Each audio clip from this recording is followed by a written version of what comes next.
มื่อค่ำเมื่อคืนไปสูบบุหรี่ไปกินเหล้าเนี่ยอันเนี้ยตีไล่บัดดังสกรรมให้ยิ่งละมีครูไปเฮียนสกรรมอันเนี้ยจะจำไรตลอดชาติ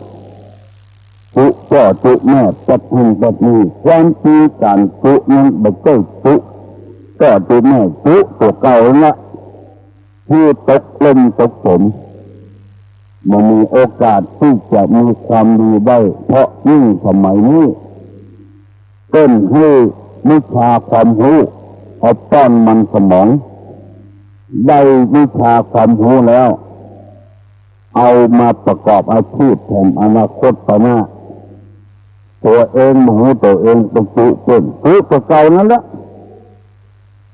เพราะว่าตุลงมีลูกศิษย์ลูกหานักที่เป็นเฮียนได้เป็นกระจบไปได้ทำงานเป็นหัวหน้าคนไปก็มีบางทีตามมาวัดเป็นหมู่แต่ก่อนเขาเคยใจเคยสอยลงมาเรียกของห้องหัวหน้าคัดอันนี้คือดีใจตีแล้วดังนี่เมื่อลุนมาได้เป็นหัวหน้าคนบางคนนี่ที่จะต่างไปแล้วไปลงรถต่างเนี่ยได้สำเร็จแล้วผู้เจ้าได้ผู้ลุงได้เอาไปมาตัวเก่านี่เองตัวเก่ามันมีความรู้อนาคตแบบสดใสแล้วพอฮืดพี่น้องเขาทุกคนต้องจำไว้เถอะหลักตั้งสื่อแล้วก็ต้องดังถ้าบัดดังแล้วก็ใครก็บัดถือแล้วใจบัดได้แล้วเนี่ยเป็นห้องวัดจันไรคือคนมันมีแต่ครบแล้วคนสาระกินีละเนี่ยนำมาเสนอเส้นฟังประกาศสัก5 กิโลเนี่ยเอาไปยืดเป็น5 กิโลอันนี้ตีแล้วดังฟังสินค้าอันใดทางหาได้ก็หาให้ต้นขอตัดผมเนี่ยตัดให้ต้นไง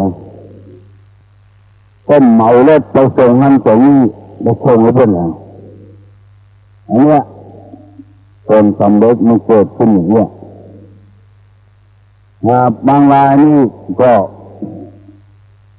ไปทำบาหายแบบนี้กับคนโดยสารเนี่ยต่อไปไผ่จะบ่เมาซ้ำละจะทบกระเทือนไปถึงเพื่อนอาชีพเดียวกันกันจากหากตีแล้วบัดดังแบบไปส่งให้เพื่อนถึงจดหมายปลายทางเพราะว่าทางวัดเคยเหมารถหลายตัวแล้วเหมาตาเนอมาเรียนมาขอเพิ่มถังเตะน้ำก้าแบบแจก็น้ำมันอย่างนี้อันนี้กินอยู่กันเดียวหับปากไปแล้วเท่าใดก็เท่าอันวันหน้าก็กินต่อไปแผ่นให้กินกันเดียวไม่ได้แล้วอยู่บดายเพิ่นบัดตีดังขึ้นมางั่งขึ้นมาอันนั้นก็เหมือนกัน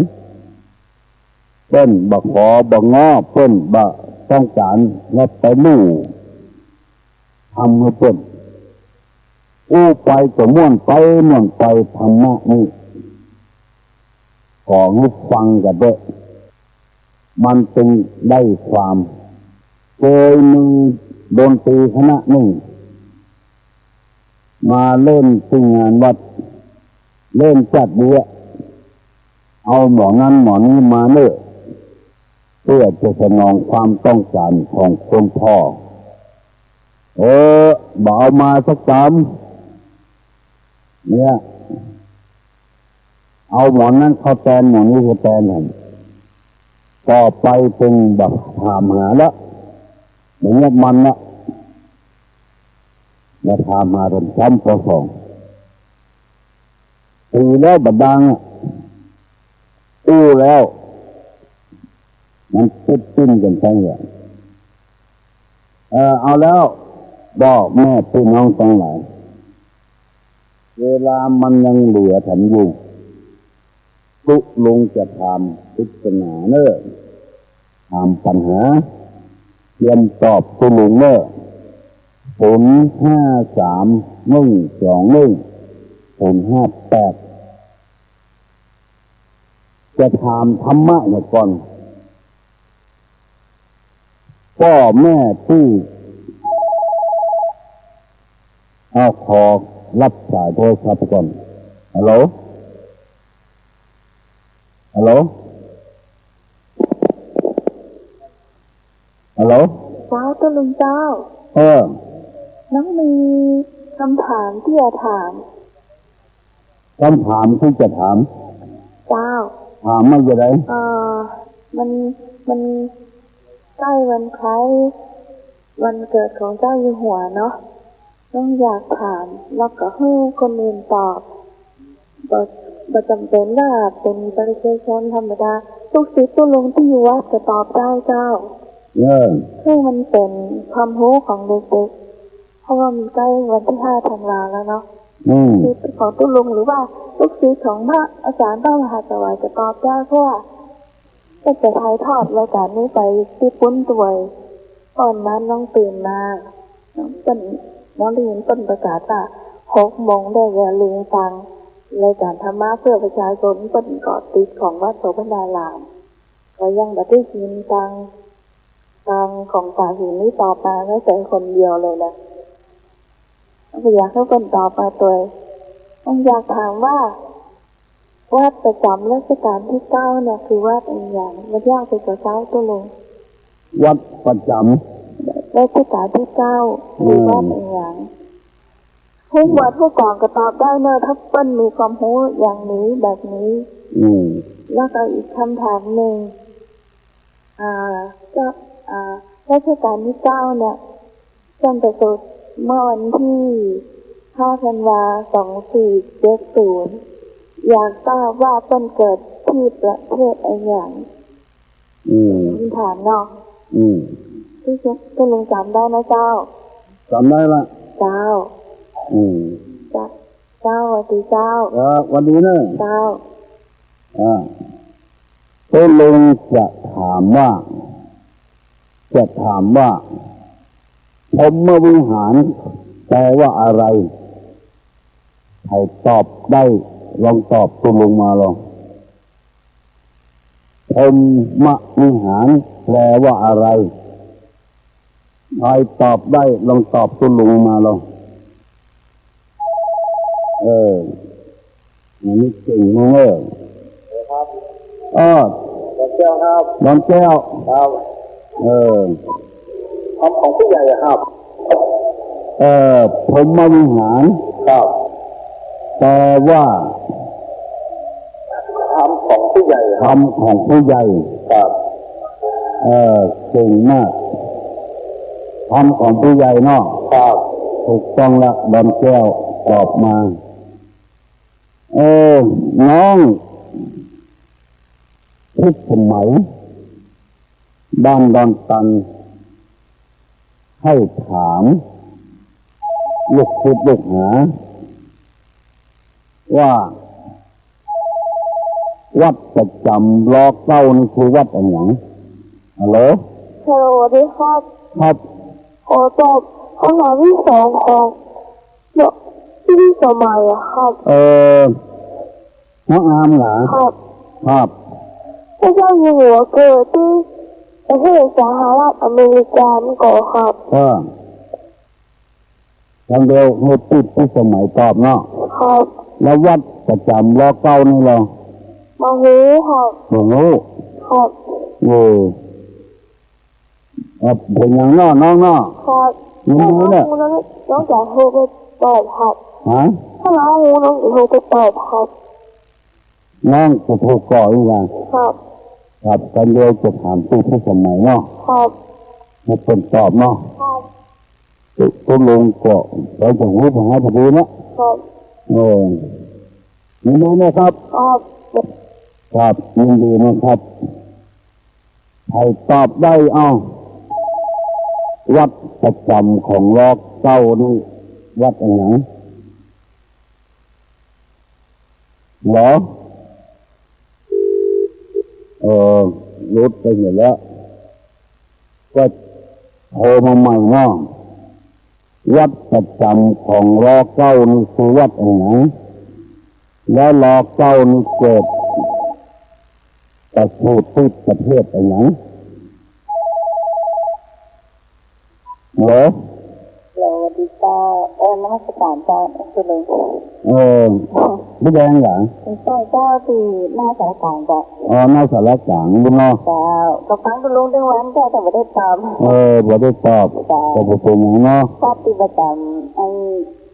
ของพระเจ้าอยู่หัวคือวัดพระศรีรัตนศาสดารามหรือว่าพระแก้วแต่นั่นเลยวัดพระแก้วแล้วก็รอเก้าเกิดที่ไหนที่ประเทศสวิตเซอร์แลนด์จ้ะสวิตเซอร์แลนด์เขาคนใจนมัสการจ้ะเจริญพรเนี่ยเจริญพรหน้าสารกลางตอบว่าพระองค์ทรงประสูติที่สวิตเซอร์แลนด์แล้ววัดประจำรอเก้าตามก็ลงเก็บใจนี่จะมีหมดหกเจ้าวัดประจำนี่นะรอเก้านี่หมดหกเจ้าศรีรัตนศาสดารามนี่หมดหกเจ้าเอาต่อไปเลยถ้าใครจะตอบคำถามของน้องทุกคนใหม่ก็ตอบมาเถอะเป็นสองอย่างเนี้ยเป็นประสูติที่ไหนแล้วก็วัดประจำวัดใดเดี๋ยวนี้ตัวลุงจะถามว่าเกิดจากปลายหลอดตัวใสเมื่อคลอดพอหลุดจากหลอดตัวก็ล่องเลยไปคืออะไรเกิดที่ปลายหลอดตัวใสเมื่อคลอดหลุดออกจากหลอดตัวก็ลอยไปคืออะไรเกิดจากที่ปลายหลอดตัวใสเมื่อคลอดพอหลุดออกหลอดก็ล่องลอยไปคืออะไรพระนมัสการเจ้าโรงวิทยาศาสตร์หรือว่ายางบอกให้เจ้าที่ไหนเอาไปต่อดันแก้วเจ้าบดพี่แดงเจ้าถูกกับเจ้าท่านถูกต้องแล้วตอนล็อกวัดประจำแล้วเก้านี่ได้หรอนึกมาได้เจ้าท่านอยู่ตั้งแต่เคยพาโนแล้วตอนนี้นึกมาออกเจ้าเจ้าต้องคนอื่นที่ได้ตอบนะเจ้านี่ไหนนะพี่แดงนะราชการเจ้าจบดีเนี่ยอาหารเจนั่นลำเนี่ยอาหารเจมาถวายตุลุงลำเนี่ยกองขบูหรือกองวิทยาศาสตร์ฮัลโหลเพื่อสถานย่ามันพรุ่งนี้วันค่ำก็จะวันศุกร์นี้มาค่ำก่อนไม่ใช่อันที่เป็นไปปฏิบัติธรรมวันค่ำก็จะบ่วันค่ำที่โมงอะไรพอจะเล่นเจ้าเมืองเพราะว่าเลี้ยงเข้าลงน้ำกันแล้วก็เอาปอนผ้าป่าก็ให้เลิกละวันพุธนี่ไงวันนี้เรื่องนี้ไงเตรียมกันมาหลายเนี่ยแข่งทบดูเอาเข้าไผ่เอาเข้ามันมาเนี่ยเอาเข้าไผ่ขอเข้ามันมามันวัดเบญจนาบพิตรนั่นเลยวัดเบญจนาบพิตรวัดเบญจมากับบุตรใจมันหัวหุ่นต้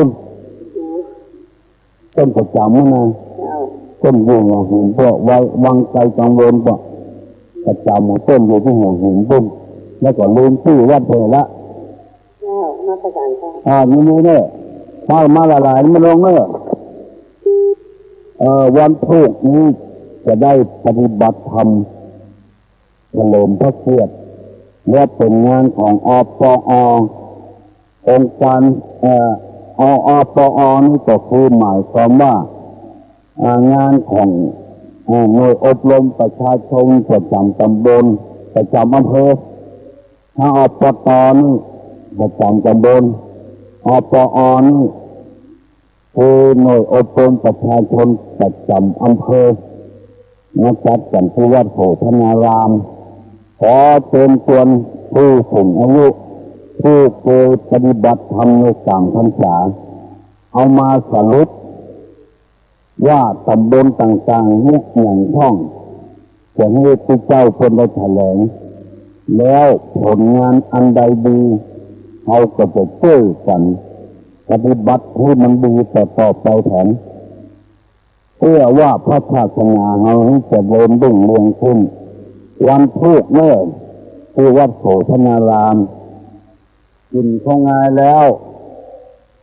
อยู่ใกล้ก็มาขวายนั่นก็ได้อยู่ไกลก็มาเจ้านั่นก็ได้จะได้ฟังเทศน์โตจะได้ปฏิบัติกรรมฐานโต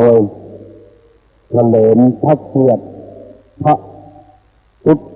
ธเจ้าแผ่นดินพระชนมายุครบพระเจ้าปู่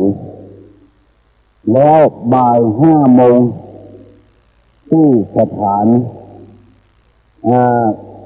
ที่ความรู้ที่หลังวัดตะไคร้หลังวัดแม่สาน้อยนี่ที่เพิ่นเป็นศูนย์ปฏิบัติงานให้ความรู้เพิ่นจะนิมนต์พระเจ้าในแม่ริมวัดพระเจ้าตนไปสวดพยัญชนะเพิ่นจะจัดงานที่นั่นเพื่อเฉลิมพระเกียรติพระเจ้าแผ่นดินก็รวดขอถือโอกาสที่นั่นเองกู้มานี้ไข่ถ้ามึง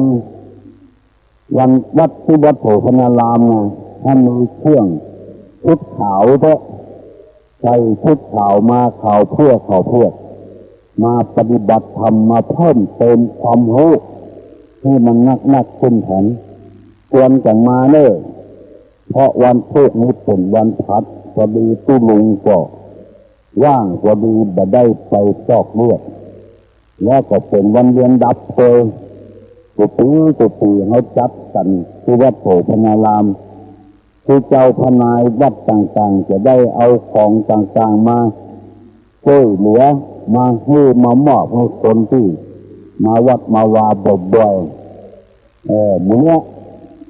มาเตะกันรักษาพระพุทธศาสนานี้ไว้เอามันเสียดายคนทำลายก็กำลังทำลายกันอยู่กับวัดกับวากับศาสนาและก็เฮาถ้ามันคิดจะทางเราก็โต้กันส่งเสริมปรับปรุงแก้ไขวันที่1เนี่ยวันพุธนี้ที่1 ธันวาคมจะได้ปฏิบัติงานพูดกรรมฐานผู้ลุงได้เขียนบทกรรมฐานของครูบาเจ้าสู่วิจัยที่ครูบาแก้วยัตนอนนี่ได้สืบมาจากครูบาเทิมนี่อยู่วัดแสนฝางได้สืบมาจากครูบาเจ้าสู่วิจัยถนนขึ้นดอยสุเทพนี้ครูบาเทิมเป็นคนไปนิมนต์ครูบาสู่วิจัยที่บ้านฝางขึ้นมานั่งนักพอคนตั้งเหนือรู้ข่าวครูบาสู่วิจัยมาก็พากันไปพุทธถนนขึ้นดอยสุเทพเกิดมาจากครูบาเทิมไปนิมนต์ครูบาสู่วิจัยครูบาสู่วิจัยเป็นก็เอารถกรรมฐานมาให้อันนี้เป็นของเมืองเหนือเฮาสูตรเมืองเหนือเฮาผู้ลุงจะได้พิมพ์แจกในวันพุธนี้ครูบาเทิมได้รับกรรมจากครูบาสู่วิจัยแล้วก็เอาเผยแพร่ครูบาแก้ววัดพนอนขอนม่วงได้รับกรรมนั้นมาก็เอามาเผยแพร่เมื่อแต่ก่อนนี้เป็นเข้ากรรมนุปัจจาตุลุงเป็นตุลุงก็ไปต้นบอกว่าได้มาจากครูบาเทิม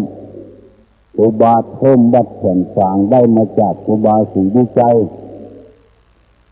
ของร้านนาของจริงวันพุธนี้ถ้าไผ่ใช้ได้กรรม ภาวนาของครูบาเพิ่มครูบาศรีวิจัยก็มาวันพรุ่งนี้ทางวัดทางอำเภอจะพิมพ์แจก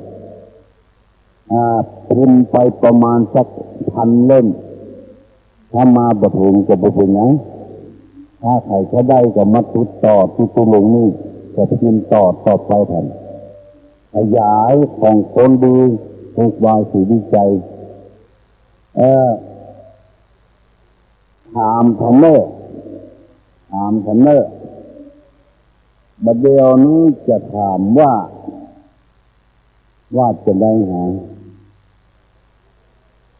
เมื่อเจ้าค่ำรำละครแดดร้อนก็ไม่มีกลัวเมื่อเด็ดเจ้าก็จ้างเมื่อค่ำก็จ้างร้อนอยู่ก็กลางถนนรำละครแดดร้อนก็บอกกลัวคือไอ้หนังอันนี้เป็นง่ายเนาะเหรอ แล้วอาจารย์ครับ มะม่วงเนาะ ชื่อครับ เอาวีเล่ครับ อย่างเนาะ จราจรครับ ตำรวจ ครับ จราจรเนาะ ครับผม อย่างเป็นฟ้อนเนี่ยจ้ะยินดีเนาะ ครับผม ยินดีบิดเล่พุ่นอย่างชายพุ่นมาเดี๋ยวนี้รู้ข่าวว่าวิทยุชุมชน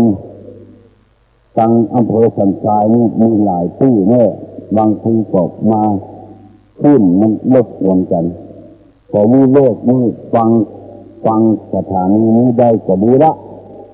มันบประกระทบกระเทือนไทยมีจักกรรมมีสาระมีประโยชน์ทั้งนั้นเขาค่ำรำละครแดดร้อนก็ไม่กลัวคือจราจรยังไม่กันอยู่2 ขาติดกันตัวมันติดกับปาก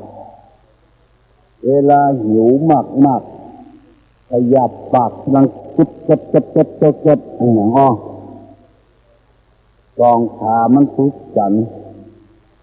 ตัวมันติดกับปากเวลาหิวมากมันปากมันจะกินดังกัดอย่างตัวติดกันตัวมันติดปากหิวมากขยับปากดังกัดฮัลโหลอันสองม่วงเนาะฮะเป็นธาตุกันสองม่วงปองม่วงเนาะปองม่วงเนี่ยเนาะมิดงัดเนาะมิดงัดตัดผมนี่นะดังกระเสียงเงาเงาเลยว่านอนักเลยนี่ดูเนาะมิดงัดครับมิดงัดยินดีเนอะลูกหลานพ่องครับพ่องเยอะเว้ยไม่ออกคุณให้ลืมเป็นว่าได้ยินตุลุงครับนี่บุกม่วนไปครับกับชาวบ้านมันเอาใจกันนะมันเป็นจิตวิทยานะถ้ากันแท้ๆก็บอกครับมันโหลนได้บ่ได้จะตอบกับอย่างนี้เนอะฮัลโหลตอนนี้ไม่ได้ตอบนี่กับเฉลยปัญหาคำถามของน้องอาร์มที่ตอบกับพี่น้องอาร์มไม่เก่งมากเลยเกิดไหนเกิดอเมริกาเจ้าถูกจ้ะถูกต้อง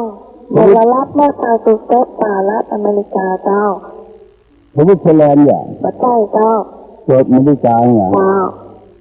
แล้ววัดนั้นหรอวัดยาสังวรารามยาไม่สังวรารามวัดประจำพระเจ้าแผ่นดินเนี่ยเจ้าอันนี้ข้อมูลนี้ได้มาจากวัดป่าหินทั้งหมดเลยยานะสังวรารามอยู่จังหวัดไหนชลบุรีเจ้าพระเจ้าอยู่จอมทองนี่ไงพระเจ้าอยู่จังหวัดชลบุรี ยานะสังวรารามที่จับต้องก็มีเลย อันนี้เป็นบอกว่าอยู่ อื ที่ มอ๋ออันกัน ชลบุรี อืม ข้อมูลตรงมดนี่เอามาจากวัดป่าหินทั้งหม อ๋อ ดเล กว่าย หินใส่หิน เจ้า ที่ตุลงโหนี่ต้นอุปถาที่พุ่นที่หัวหินพุ่นต้นสร้างต้นเป็นบูพุ่นวางใจกังวลพุ่นวัดประจำราชการที่เจ้าไง เจ้า อ๋อ อันนี้แต่ละคนอันนี้เจ้าที่น้องหูมาอันนี้ แต่ละวัดที่จะบ่เหมือนกัน แต่ละราชการอย่างราชการนี่หนึ่งเห็นบัดพระเชตุพนวิมลมังคลารามเนี่ยเจ้า อืม แต่ละราชการนี่บ่เหมือนกันสักวัดเลย อืม อย่างราชการที่8นี่ก็วัดสุทัศน์เทวรารามเนี่ย อื เจ้าม จะเป็นแบบนั้นหมดเลย อืม ราชการที่9นี่คนบอกว่า เป็นวัดยานสังวรารามเนี่ยเจ้า จะบอกมดตั้งแต่รัชกาลที่1มาถึงรัชกาลที่9เลยจ้ะ ดีละน้อง เจ้า อ๋อก็ยานะสังวรารามรัชกาลที่เก้าไทยบัดได้ยินกอดจากเมืองเนอกอยู่ธนบุรีบัดเดียวนี้7 โมงแล้วเว้ย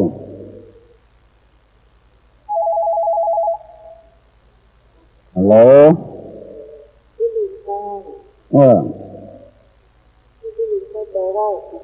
ต้นเกิดที่สวิตเซอร์แลนด์นั่นน่ะ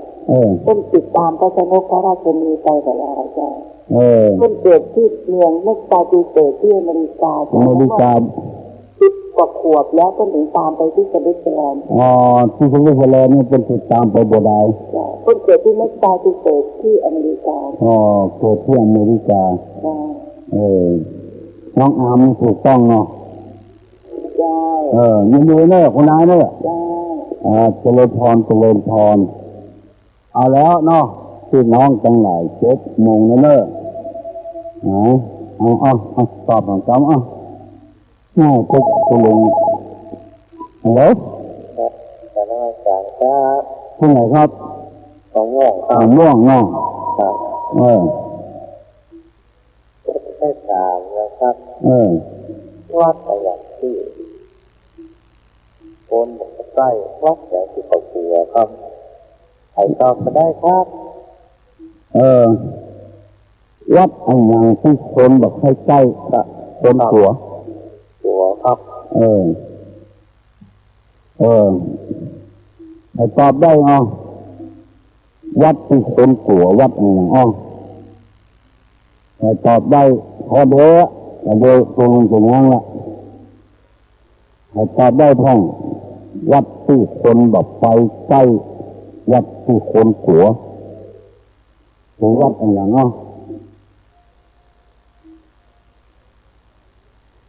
วัดอันยังให้ตอบได้ถ้าตอบไม่ได้ตัวเองจะง้างก่อนเอาไว้ต่อวันพุธจะนับไปถึง10 2 3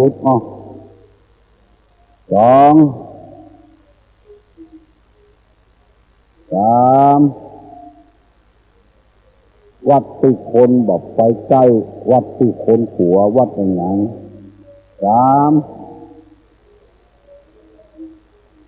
4 5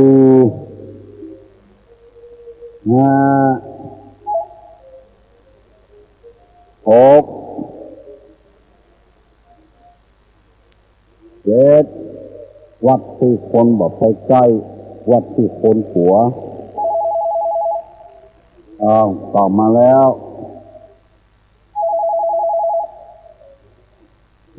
วัดไหน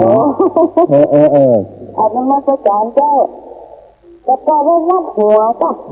เจ้าเจ้าน้องโกนได้เจ้าถ้าจะแม่นนะเฮ้ยเนาะเชื่อว่าได้เจ้าไปใกล้เลยจ้ะหนูเงี้ยว่ะห้าแกนกันแกนกันเจ้าเจ็ดเงาอ่ะเจ้าคือก็เป็นว่าเนาะแต่ก็ว่าวัดหัวเลยให้ตัวลงว่านี่ถูกต้องละเนาะจับแล้วก็จะจ่ายเจ้า คนพูกในฝั่งม่วงคนตอบของกำนอก เจ้า ดีเนี่ยพระเจ้านั่งสวนสุดท้ายเอาก็บอกเพิ่งใจลงไปใกล้ไปจ่ายวัดหัว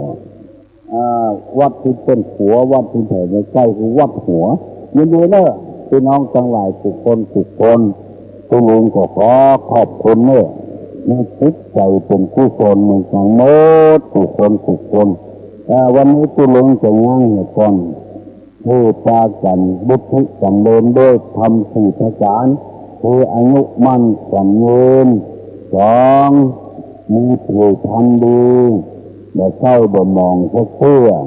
สามมีสุขกายมีสุขใจมีพละกำลังดีสัพพิติโนวิวัตตันตุสัพพะโรโกวินัสสตุมาเตภวะส่วนตะลังโยสุขีทีทายุโกภวะอภิวาทนะสีลุชานิจังอุปาปัจจานิโนจัตตาโลธรรมาวัฏันติญาณิวันโนสุขังพลัง